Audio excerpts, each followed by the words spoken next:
What's up, family? Welcome to the Toe2Toe Sports Show, where we talk about everything from football to baseball to basketball to boxing. And oh yeah, can't forget about our Dawgs and Gators. You never know what you'll hear from Kb and Steveo, and you'll never know who you'll see stopping by to kick it with the guys. So make sure you check us out live every Sunday at 11 a.m. Eastern Time on Facebook and YouTube Live. Peace. I ain't never played sports. You know what I mean? I always have, you know what I'm saying, like music and love music from the jump. So that was my just plan A. I ain't even have a plan B. I made myself not have a plan B on purpose just so I can fulfill my plan A.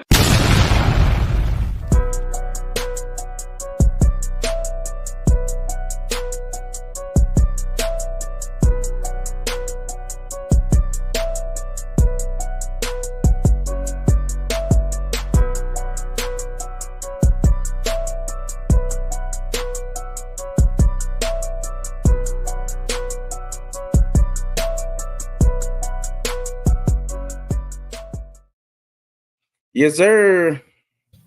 My boy, what's going on? We good today? Man, one day I'm going to get this stuff right, man. Background out, working. You see my little green circle. I don't know what's going on over here, man. You got a lot going on over there, boy. You sound like you're a Bama fan this morning. You know what I mean? Hey, boy, that feels good.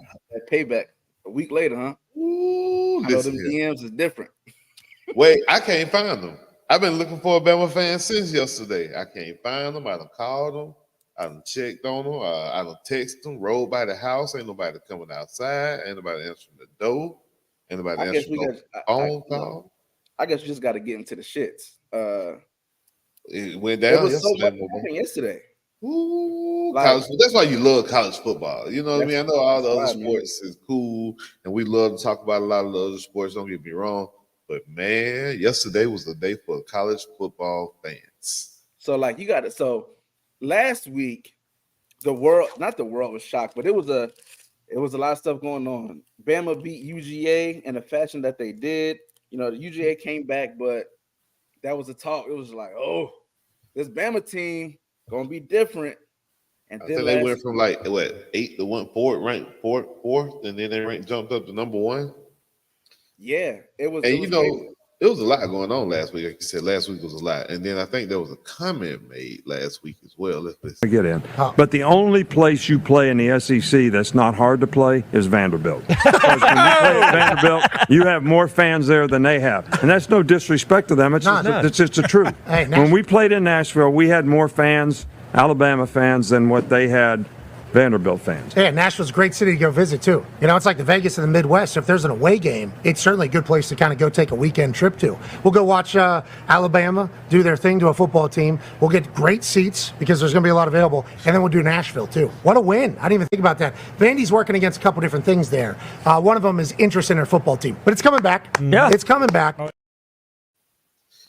Yeah, so you sat on there and you did a lot of chirping Nick Saban, talking about Vandy and not, being a home field advantage, and they don't really have one. But boy, listen here. When we say yesterday happened, and yesterday happened for real. Base you get not out of the shotgun. They're 2 of 3 on 4th down this year. Pavia wants to throw. He goes down the middle. It is caught. Touchdown. Vanderbilt and Junior Sherrill. Boy, it went down yesterday, boy. Vanderbilt went playing with Bama. I don't know what. Oh boy, your mic done went out again. I don't know where the old school Bama defenses are that we're so used to seeing. I think that we still can't hear you. I think that we have got so accustomed to seeing Bama just dominate people defensively. They don't really, give up. You good? I think we hear you. Yeah. All right. Yeah, we don't really see them Bama teams give up plays like that. We've never seen a defense of Bama really get exposed, especially by a team like Vanderbilt. Like, what are we talking about? Vanderbilt is not supposed to be able to do that. Hey, man. They say any given Sunday, any given Saturday, man. Yesterday was the day. If you was going to lose bad, yesterday was the day to do it. It started off with Mizzou getting smacked by A&M. I was like, all right, 25 beat number 9. And then, boy, I looked at my phone. It said Bama losing 13 zip to Vandy. I said, Who? I said, oh, here we go. And I thought they was gonna come back. Like I turned it on, they scored, and I was like, it is what it is. Yeah, you got that feeling, but when they scored that touchdown I just showed, I said, oh Yeah. man. They played with reckless abandonment. Like it was that we ain't got nothing to lose. Nobody expects us to win. Yeah, Just man. play balls to the wall. Yeah, Nick Saban would never lose that game. I'm just gonna come out and say that Nick Saban would never lose that game. Team looked completely different than they did the week before. Yeah, that's crazy. And just like a night and day type game with them, man. But hey, listen, they're not this one. They're not the same. You can tell by this. Look at this kid, bro. Look at number 13 at the bottom of the screen. And just watch. Watch what he does, bro. You've never seen a player on Bama do this. Watch this. He upset too. He hot. He in his feeling. Watch this. Boop. Flag. Yeah, he need to go. Yeah, he got to go, man. Yeah. Big game yesterday. Bunch of big games yesterday. Being able to watch Bama go down after they defeated us was a little bit satisfying. Can't lie about that part. Bama has been chirping since last week. Y'all know they've been calling my phone, texting my phone. Now I can't get none of them to respond. I hadn't seen nobody say roll tide since last Sunday. And yeah, man, I think Bama's in shock right now. The fact that they lost to Vanderbilt, a team who hasn't beat them, I think they said in 30, 40 years or something like that. And then to get beat in the fashion that you did. It wasn't like it was a close defensive game. Nobody got injured that I know of. Ryan Williams, the freshman phenom, was still out there playing. He did make some plays yesterday, made a big touchdown reception. But you never seen Bama look like they were at ease, or Bama really looked like they got into a groove. I think the coaching staff for Vanderbilt massively, greatly outcoached the coaching staff from Bama. They were prepared. Looks like they knew everything Bama was trying to do. Of course, you can't stop Jalen Milroe. He's going to do what he's going to do. But to be able to shut down the rest of Bama's team and to keep the running game bottled up the way they did, man. I was just impressed with Vanderbilt, man. Maybe Vanderbilt's for real. I hope this will, catapult them into something. I doubt it. But, the fact that they was able to tear down the goalpost against the number one team in the nation right after they, dismantled Georgia the first half the way they did. But I think the second half of both of that game for Georgia and Bama carried over for both teams. Because UGA, they didn't say they struggled with Auburn, but it did come out the gate a little bit slow. I think that's just the UGA team that we have this year. They're going to struggle. They're going to come out slow. But I was shocked, man. I was really shocked by the crowd wasn't really affecting the game like we're normally used to about Auburn-Georgia game. And I think Kirby said something about that after the game.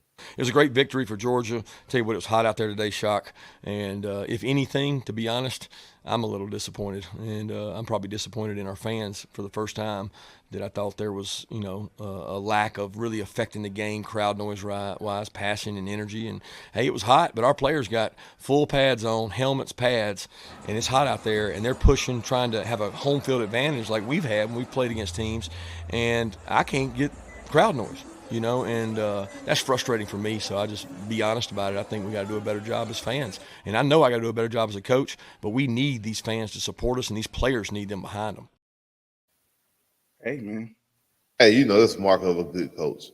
You know what he's doing. He's just planting the seed. We got, I think, a big game coming up with either Tennessee, South Carolina. Somebody's coming home, and he needs to make sure the crowd is where it's supposed to be. We were able to beat Auburn today without really a crowd noise, but to have that home field advantage and for it to be sold out 97,000 people and not really sound like it, I don't blame Kirby for calling people out. I really don't. We don't want to get to the point where we're ever complacent and we feel like we should be here and we should be doing this. Not too long ago, we were 8-4, 8-3. You know what I mean? With those Mark Richt teams losing those games, we were losing it or battling tough games like the one we won yesterday. So yeah, man, this is a mark of a good coach, man. Never get complacent. Always make sure your fans are in tune. I think the Dawgs will respond in a good way too, especially Dawg fans. So. Yeah. What y'all did yesterday, man? I see y'all beat UCF. UCF. Yeah, man. The reigning Florida champions. Right. We don't gotta hear their mouth anymore. Played great, man. We played complimentary. Well, I won't say great. We played very well. Complimentary ball on both sides. Something that was changed, the DC. So Ron Roberts has been calling the defense, right? Austin Armstrong was the DC last year. They brought Ron to kind of, take him under his tutelage, whatever. And he's been in the box. Yesterday, he was on the field. And Billy said something that's pressure as far as not being as scripted and being more like on in the moment.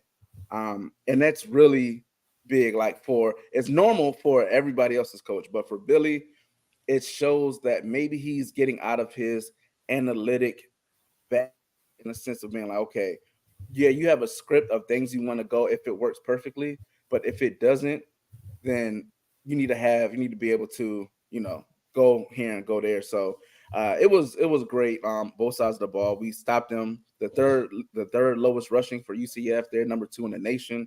That helped a lot. So yeah, man, got some turnovers, got some plays. Mertz looks great. Lagway looked great. Yeah, man. Momentum's going. Finally. I mean, yeah, I seen it. I seen Billy was hyped after the win yesterday as well. I think it felt good for him to get that kind of a win at home, of course. I think the last time we guys had a home game, we showed them walking off the field, they were booing Billy. So, you know what I mean? Just to get that win, man, get that momentum. I do think against UCF too. I don't think, I mean, it's a rival. They UCF. What was that? Gus Malzahn is down there building something with that program. If they would have beat y'all, they would have stormed the field and act like they had won the championship. So I get it. I understand. Good game of college football yesterday, man. If you stayed up late last night and watched the Canes game, Miami, they did come back and win. I'm not gonna say it was slightly impressive. I'll give them that because they were down 28 points, 25 points, or something like that. Yeah. And Cam really did have to turn it on in order for them to get back in that game and win that game. So I agree, man. I'm not saying, like I said, you shouldn't have been down in the first place that many points to Cal. Let's not get that wrong. And then I think the refs definitely did miss that targeting call at the end of the game that would have gave Cal the first down and let them at that point run the rest of the clock out. And then the last play of the game, the touchdown, you had 3 or 4 offensive linemen standing in the end zone damn near when he threw the ball. So it definitely should have been a too many linemen downfield call on that one. But what do you think of Miami, man, so far? Right now, they're number 8. With Bama losing, they may jump up. I don't know how far. First of all, how far does Bama fall down? I don't know. The polls may have come out already. I don't know. They come out. Well, they might be coming out like literally now. Right now, yeah. Since we live. They lost to Vandy, man. I could see them dropping to like 10. Because I mean, you had other teams. Well, you had Missouri lose too. You're right, Missouri, who was ranked. Yeah, and so like Georgia dropped to 5, and they lost to Bama, who was number 2. We played them 3. Yeah, like it was like so that shows a lot. So dropping to Vandy. And then you had some other teams lose that were up there. You had, like you say, Mizzou lost. Tennessee lost to Arkansas. Yeah, that was a good one. I actually watched that game, man. Probably the biggest win in Sam Pittman's tenure in Arkansas by far. Tennessee was looking like a well-oiled machine the last few weeks. Them ball fans. Perfect timing. Soon as soon as the balls get to feeling good about themselves, they usually do something like get that film out there from when we played them. Appreciate it. Arkansas, Michigan lost to Washington. They were ranked number 10. Yeah, Michigan definitely did. USC lost to Minnesota. USC, they were number 11. Minnesota, yeah, like, they it's a lot of teams that. That's what I said. If you were going to lose, hold on, I think I got something from that game. Moss. To the end zone, intercepted, Coy Parrish. And the Gophers beat USC 9 seconds away from doing that for the first time since 1955. Hey, you see, Buddy went after the ball at the end of the Man, come on, go to man. sideline, Then go bro. to the sideline, man. Let's cut Get out all that there. foolishness out. I don't know why they wanted to do all that, but yeah, man. Yeah, like I said, man, upset Saturday. That's what you got to call it. Yeah, man. And so next week is going to be interesting. I know we don't usually get into a lot of what's next for games, but Georgia, Mississippi State, y'all should kill them. We play Tennessee at home. We play Tennessee at Tennessee. Hey, man, Arkansas, they showed what you right. But Neyland is 110 strong. Ooh, they're gonna be ready for that game. It's gonna be interesting. Ohio State and Oregon play 3-6. Ole Miss, LSU, 12-13. Is Smith what's his name? Jeremiah Smith, not the best wide receiver. If he goes to the NFL, he probably one of the best wide receivers in the NFL in the NFL right now. We don't talk about the one and dones because it's not a thing in football. But he needs to be. If it was one, Jeremiah Smith is him, bro. Yeah, man. I mean, blocking. I watched their game, on some let me watch him, and his route running crisp. He blocks downfield, his intensity of the game. He looks like a senior right now. Right, bro. He built like an NFL wide receiver. Look at Ryan Williams from Bama and look at Jeremiah Smith. They're damn near the same person. I think they're maybe 6 months to 8 months apart in age. Ryan is already 18. Oh boy, is 17. Ryan is more lanky and more like Randy Moss-ish, I would say.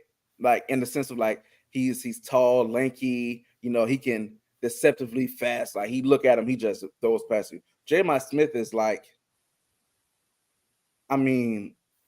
he's the most complete wide receiver that we've seen. That's why I said, he might be the best Ohio State wide receiver ever as a freshman. And I'm just talking skills. I'm yeah, bro. I know disrespect to the Ted Gins and you know what I'm saying, all those guys, but man, you got Olave. Now, conversation we'll have to have at another time. But wide receiver, it's definitely between LSU and Ohio State, right? Ohio State got that. Ohio State and LSU. You still got Jefferson, who's putting on a show right now. I don't know if you're watching the Minnesota and Jets game that's on, but they started playing at London this morning. They have you give me your top 5 LSU, and it's gonna be tough, bro. You got OBJ. You got OBJ. You're gonna have Justin Jefferson, Jamar Chase, probably Napers, and I'm pretty sure I'm missing one more. That hurts right there. What, Napers? You're naming balling. But in the sense of those people are now, you name people the last few years. Well, that's what I'm saying. I didn't really go back too far, but Ohio State, what you got? Chris Carter, Ted Ginn. Ted Ginn ain't holding a stick to none of them people on.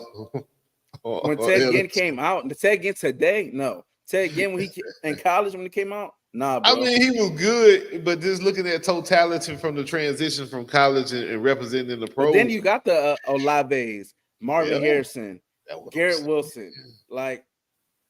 It's tough, bro. Ohio It's State. tough. It's a conversation to be had, bro. It's tough. It's a conversation to be had, definitely. No, we ain't. All right, man. Anything else that stood out from the college game yesterday? If not, we're gonna move on to these pros and talk about this NFL game. Just excitement, man. You got to tune in and watch these games, man. Arizona won on a strip. The last play of the game. I forgot who they were playing, but they went for the punch-in touchdown. They fumbled. Arizona scooped the ball, ran it back 100 yards for the win. UNLV won after they had 3 or 4 guys hit the quit on the team. Their backup came in and looked crazy.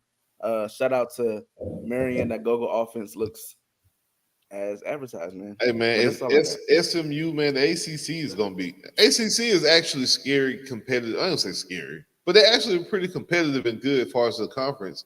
You don't know who's going to win, man. Clemson looked apart yesterday, taking apart FSU, but FSU is, of course, clearly in a bad state at this point. One win so far? One win, and we're in week what's this? 6, so we're going to week 7. Week they 7? got 1 win. 1 win. Yeah, that's tough. You guys beat UCF yesterday. Iowa State beat the brakes off Baylor yesterday. Like you said, Washington was able to handle Michigan. It was pretty good games yesterday, man. Texas Tech beat Arizona. Decent games. Let's move on to the pros, man. Monday night. Oh, let's go back. Thursday night. Well, let's go to Monday night first from last week. Monday night last week. We actually had 2 Monday night games last week, my boy.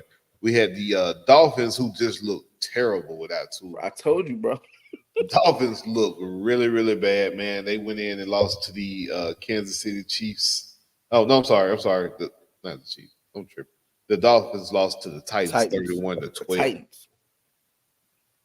I mean, the Titans have a decent defense, but they didn't even have Justin Jefferson yesterday, last week. And they still were putting up pressure on the quarterback. Miami's got to get their quarterback situation fixed. I know they were talking about Tua returning after the bye week, like week 8, but you literally may be one win at that point. You might be 1-7, literally. I don't want to see Tua play, bro. That's another comment for another day, bro. I don't even want to see him get hit, bro. The man said he coming back. He said the concussion, he's been cleared. He's going to get himself together. He's going to come back and play. I don't blame him for playing. Don't get me wrong. I just feel like at what point does your life or your livelihood succeed your desire to play football? At this point, you're a millionaire. You'll never lose that part. I think though, if he quits, it's not the same as the Dolphins telling him to step away. So I don't think he gets that $125 million like that. So I'm pretty sure that's a huge part of it. Because if somebody was to tell you, like, hey, man, we'll give you $125 million just to stop playing, and you've had that many concussions, I don't think you'll walk away from that. Or I don't think you'll look at that and be like, nah, I just love the game that much. Maybe he does. Don't get me wrong. But $125 million, man, if I can walk away and keep my livelihood and still be able to know my name and what day of the week it is, I'll take that. Yeah. Second game from Monday night was actually a pretty good game until it got late. The Seahawks and the Lions. Seahawks ended up losing that game, but they put up a valiant fight. I think they had like 2 chances to actually come down and get back in the game, and ended up not being able to convert on some late fourth downs. They lost 42-29. The Lions look for real. Look for real. Minnesota's looking good. Last time I checked, they were up on the Jets, who are currently playing right now. The Jets looks like they scored and got back in the game. It's 17-10 with Minnesota having the ball at the end of the third quarter. Minnesota, probably the surprise of the first quarter of the season by far. 4-0. Nobody expected Minnesota to be 4-0. Nobody. I can guarantee you that. Especially after their first round pick, the quarterback went down. Well, yeah, they're not my biggest surprise, but like I think the Saints are my biggest surprise still. But yeah, Minnesota. The Saints have lost the last 2 games. What you surprised about? You surprised they jumped out the way they did? You surprised they jumped out the way they did the first 2 weeks? Yeah, me too. I was surprised they put up that many. They did lose last week. But they played Carolina, and they played Dallas. All right? Am I tripping? I think they played Carolina and Dallas. We know Dallas don't have a good defense, and we know Carolina don't have a good defense. So at this point, you got to look at the competition matters. I'm not saying that the Saints, it wasn't impressive what they were doing. They played the Falcons and couldn't replicate that. And then they played last week against who did the Saints play last week? And they couldn't replicate that either. Saints played the Falcons last week and lost. And then the week before that, the Saints played the Eagles and they lost then too. So they scored 12 points versus the Eagles, and then versus us, they scored 24. So that 50 point per game average, and all them long bomb touchdowns, and Derek Carr looking like Joe Montana 2.0. Yeah, it didn't stop. Came back down to reality. And the Saints played all their players during the preseason for a certain number of snaps. So their players had a little bit more continuity and a little bit more rhythm. So their offense was clicking. Now that you get some film on them guys and you get some tape on them guys, you can see who the Saints are. We know who the Saints are. The Saints don't scare nobody. But Monday night, man, what you think about those 2 Monday night games? Seahawks, just the Seahawks and the Lions. The Titans, not that good, and the Dolphins are even worse without a quarterback. So I think the Seahawks are finding ways to win, man. I think I think that experience last year, I'm going to say last year when they lost to 49ers. It was last year, right? Yeah. I think that is one of those things where it's like when you lose, you want that to like help your team. I think that really did, man. It looks like last year it looked like they were just flying. They were like, oh, man, we're doing great. Like, we didn't expect this. This year it looks like, yo, like we know who we are. We know what we do. Let's get it done. Like they look different. They look like they have that confidence of like, yeah, we know we can do this. We expect to be there. So yeah, that was that's the biggest thing I got from the Lions Seahawks. I think we'll learn a lot about the Seahawks today. I think they play, if I'm not mistaken, the Seahawks have a pretty big matchup. No, sorry. They play the Giants. Now, the Giants have been like Jekyll and Hyde. They're 1-3 at this point, though. They only really had that one good game.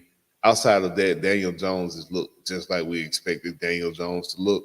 The rookie Napers is balling, but when you're throwing him passes across the middle and he getting lit up because he's the only person catching passes. Got knocked out. Was it last week he got knocked out? Yeah, he was in concussion protocol. I don't even know if he's playing this week. So yeah, man, it's one of those things. They always have that one wide receiver. You know what I'm saying? I always have the one guy.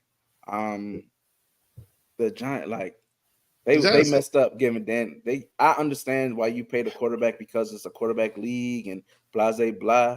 But man, they messed up. They fumbled that handling that offseason, man. Paying him that money because now it doesn't even make sense for you to draft a quarterback. Like you look crazy. After I agree.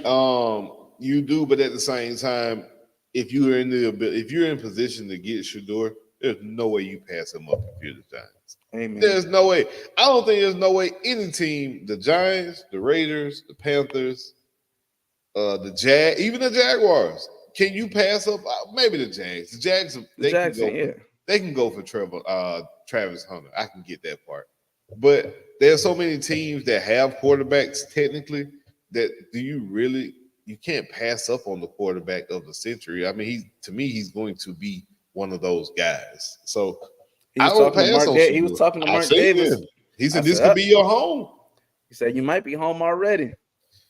Yeah, and Vegas is about to trade everybody away anyways to try to start over. So it looks like Max Crosby said he wants to go with Devontae Adams, and Devontae Adams want to go to the Jets or to the Saints. Why would you want to go follow Derek Carr? Y'all ain't won shit nowhere. Y'all didn't win in college. Y'all didn't win in the pros. Now you want to go follow him to another team that ain't winning already? I think he wants to go to a quarterback he feels comfortable with. That is true. Cool. I get that. I'd rather go to the Jets, though. That he knows is going to throw him the ball. Whether it could be 2-on-1 and they're going to throw him the ball. And there's only two quarterbacks in this league that's going to do that. And that's Aaron Rodgers and Derek Carr. Everybody else going to be like, no, you're not open. Yeah, I got you. I'll take a second for him. Thursday night football, man. We had the Falcons versus the Buccaneers. Yeah, man, good game, man. Let's see. Let's see what we got. Mooney moving. That's fired. That's caught.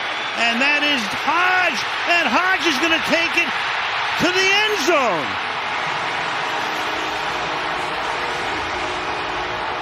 A most improbable win for the Atlanta Falcons.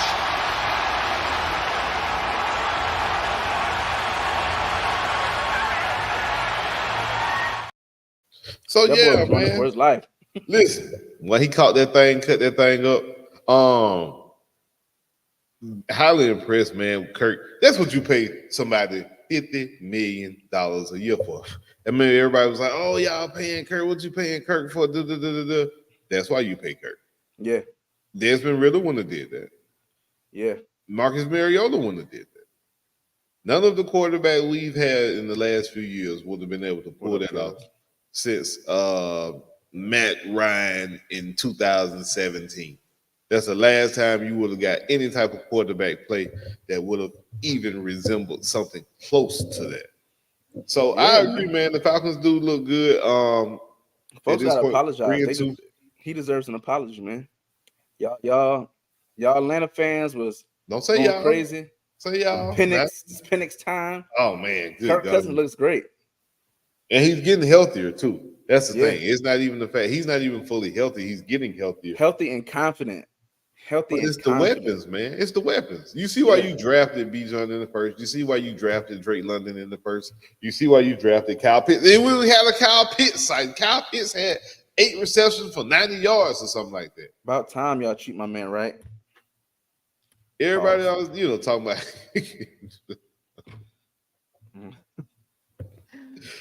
Kyle Pitts, man, finally had a game, finally showed up.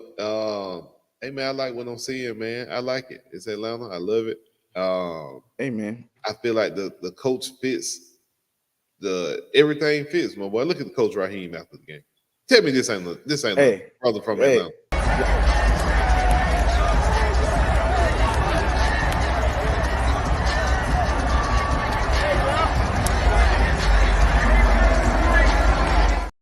He went right to compound after that. He went to compound, had a section. You know what I'm saying? Took the party bus. Oh man, y'all gotta. And everybody be like, "Oh, the Falcons act like they won the Super Bowl." No, we do that after every game. I don't know if y'all know that. Win, lose, or draw, the Atlanta crowd is lit, hype, going out. Arthur Blank looked like who that I just hired though. Right, he did. He looked over like, yeah. Hey man, listen. Raheem but had yeah, man, Falcons look. Now I'm gonna have to. I was waiting for later on to buy these tickets to the Raiders and Falcons game. I'm gonna have to get on them now. The Falcons looking good. My Raiders looking good because the Browns look bad. The cheapest ticket I've seen is $375. That's without taxes and fees. So might watch the thing at a sports bar. Right. We already gonna be in Vegas, my boy. But yeah, I've been talking to God about that too, and like praying. Boy, listen, $375, and the wife gonna be with me too. That means it's actually not $375. That means it's $850 plus taxes and fees. So, woo! I'll play it by ear. I don't know. Yeah. It's gonna be about $850 for 2 tickets. That's with taxes and fees and everything. So I'm just letting you know. But that's right now. What I have learned and what I have realized, even with the Falcons game on Thursday, I looked because I looked all the way up until like an hour before kickoff. This thing was less than $100. They started at like $250, $300. So closer you get to kickoff, people be trying to get rid of tickets. People can't go. All kinds of different scenarios and stuff. So I am going to wait till I get to Vegas to decide if I want to buy my ticket, because I could go out there and put $400 on black and hit. Right, you get everybody tickets. Everybody going to the game. Yeah, you know what I'm saying? So, no, man, shout out to that, man. We're going to have a show live from Vegas. Be our first show actually sitting together. So we'll figure it out, get it together, man. Live show from Vegas that Sunday. What's that, the 15th? Yes. Yeah. December 15th show will be live from Vegas, man. So I can't wait. All right, man. So we went through the Monday night games. We talked about those two. We talked about the Thursday night games. We are now into, it was this week 5? Yeah, week 5. I got week 4 up here. My bad. Let me change that. Week 5. That looks like this is rivalry week. Rivalry week in the NFL. Oh, you said some shit then, but listen, I'm telling you, you put them words together. Rival. I can't even do it. Yeah, man. You got the Ravens and Bengals playing today. I definitely got the Ravens. I don't have no faith in the Bengals. No, me either. But this will be the game that Lamar and them actually come out and wet the bed or look crazy. You know what I mean? But they've been running the ball with Henry effectively the last 2 weeks. If you stay with that formula, I don't really think you can really lose too many games. Run Henry, pull that play action, bootleg Lamar at the backside. There's not really too much you can do to stop it, because either you're going to keep your defense and your linebackers looking at Lamar, waiting on him to bootleg, or you're going to flow with Derrick Henry trying to stop him. So the Ravens got something, man. They got to figure out how to put it together. I know the first few weeks they were like 0-3, and everybody was like, oh, but at the same time, man, no preseason. I think you see a lot of these offenses, even with the Falcons, just now really starting to click because you haven't had a preseason. That time is down. The defense is going to always start faster because defenses ain't really playing. They're playing assignment football, but defense, you played in the game. Defense is more of a react. You know what I mean? Reaction type thing. You're defending something. You know what I mean? You can scheme up some blitzes, you can scheme up some coverages, but it's most of the time defensive play man up, man in front of you. So yeah. Give me the Ravens on that game too, my boy. After that, you got Colts and Jags. They're playing at noon. Joe Flacco. Yeah, I got Jags, man. I think the Jags going to actually get their first win. Man. Joe Flacco be coming in these games and he be lighting up the scoreboard. They got guys that's out, man. A lot of their guys are out for the Colts. What's the prize picks from this game? Let me see. Anybody in this game worth of Jonathan Taylor's out. He's Anthony out. Richardson out. Quiddy Pay is out. Kenny Moore's out. Anthony Gold is out. Oh, hold on real quick. Back to that Baltimore game. They got Derrick Henry at 83.5 yards. Over, under. What you think? I'm taking over. All right, we'll roll with that. All right, you said what game we were talking about now? The Colts versus the Jags. They got Joe Flacco at 239.5 yards. Over and under for passing. They're going to have to because I don't know. Anthony Gold's out.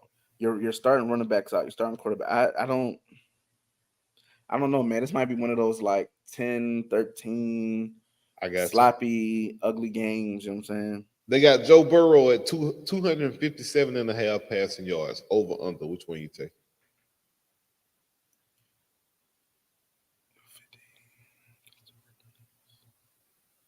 I could probably see it.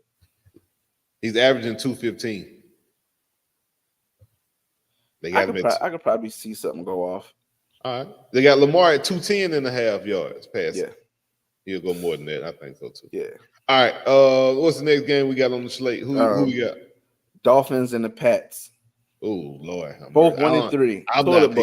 I'm not picking. You know what? I'll take the under on everything. Jacoby Brissett, 160.5 yard under. Tyler Huntley, 161.5 yards under. I don't think neither one of them guys will clip 160. Yeah, I really don't.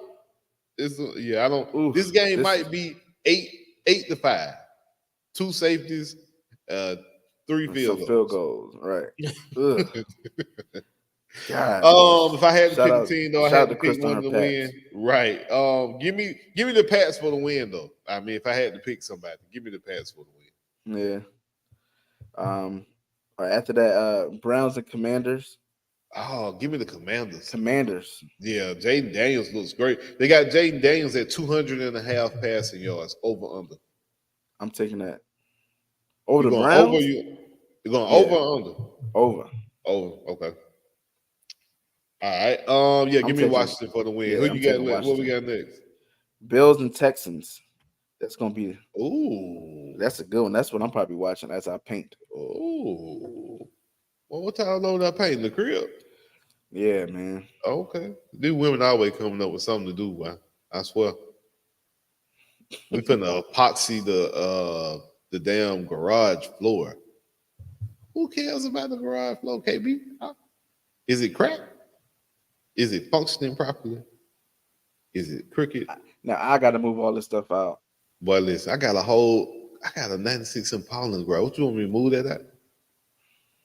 I ain't even going there. Anyway, moving on. Yeah. Who we got next, my boy? What's the next game? We can sit here and do this all. That's a whole nother show we need to cover. Right. Panthers and the Bears. Oh God. At the Bears. I'm gonna go with the Bears, man. I know the Panthers, they beat my Raiders. Devontae made a business decision, that's why we lost.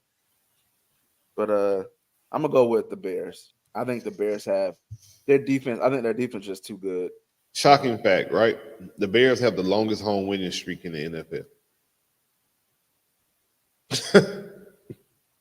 I would have lost that. Lost that one. Yeah, Bears have the longest home winning streak in the NFL. I'm gonna go with the Bears too, man. Andy Dalton, I don't got no faith in Andy Dalton, man. I don't think so. And I don't want nothing to do with nobody in this game when it comes to PrizePicks. This is one of them games I stay away from as well because you don't know. They can go up and down the field on each other, or they can either 3 and out all day long. They got Caleb Williams at 217.5 yards over under. Yeah, right. Like that's I can see either one. I can see it because like DJ Moore, You know what I'm saying? You got in the last 4 games, he's had 1 game over 196 yards. Yeah, bro. I'm with you. We said that about Minshew, and he had no big game either. So yeah, I'm gonna stay away from that one, man. Give me the Bears at home though. What we got next? Raiders and the Broncos. Taking my Broncos. Raiders. Give me the Broncos. I know you're gonna take the Raiders, but give me the Broncos. What we got next? We got like 3 minutes. Let's wrap this up, man. 49ers and Cardinals. Taking the 49ers. Brock, Give me the Superman Cardinals. Give me the Cardinals for an upset. I like the Cardinals for an upset. And I think Harrison Jr. will have a huge game again. All right. And let's see. Damn, I got a couple games left. Rams and Packers. I'm going with the Packers. Yeah. Giants versus Seahawks. I'm going Seahawks. Cowboys versus Steelers. I'm going Steelers. Yeah, Steelers. That's a Sunday night game. Is it in Pittsburgh? Yep, it's in Pittsburgh. Steelers. Yeah, give me the Steelers. That's 7. Yes, that's the game Sunday night. Monday night, Chiefs versus Saints. Ooh, Chiefs. Chiefs ain't got Rice. Chiefs ain't got Pacheco. Give me Chiefs. I can't go with the same.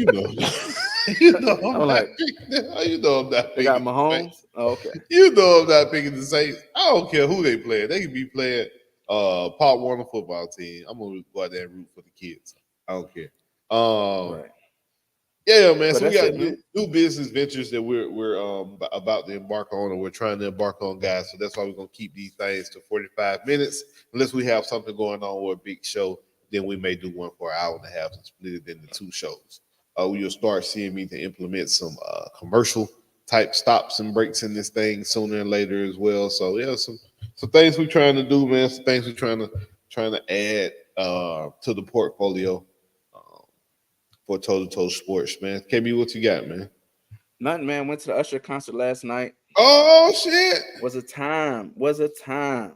Oh. Yeah, man. It was a good time, man. Good question. You go to one of them concerts like that, how do you feel if he calls your girl to the stage? I'm just asking. Calls to the stage or feeds the stage? I don't. Yeah, to the whole shebang. How do you feel about this? Honestly, with Usher, I won't be mad. I wouldn't be like mad because it's like he's a super performer. Right. I know it ain't like his wife is right there. Right. Like, I understand like it's a about show. Stuff like that, bro. Like it's like some of these other performers that's like lower tier that like you know what I'm saying. You might have to, you know what I'm saying. But Usher, I don't mind. Like even when he was feeding the cherries to the girls on the stage, I wouldn't be mad at him. Man, I ain't got no problem with none of that stuff, man. And then it really don't be him. It really be the women that were doing a lot. Like he was feeding a girl that's cherry. He's just like, here, they the ones that licking it and swirling. Yeah. So at the end of the day, Usher, Usher, but he put on a hell of a show, man. R&B. He did a joint where it was slow mo and they like zoomed into his face and how had all the girls screaming. He had the fur on with his chest out and all that. I said, this is some real R&B shit, right? Yeah. Back in old school R&B. I said, this is some real R&B shit. It was a lit show, man. You're an R&B guy. Let me ask you this: take it or leave it.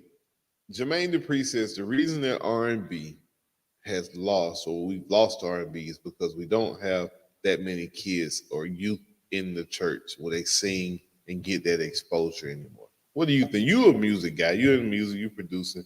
You did the R&B scene, all the music scenes and genres, and you see music now where we don't really have true R&B. We have a few people, but not that real Keith Sweat, Luther Vandross, Marvin Gaye. You don't have those type of prolific artists anymore that give you that R&B, that love music. What you think about that statement Jermaine Dupri made?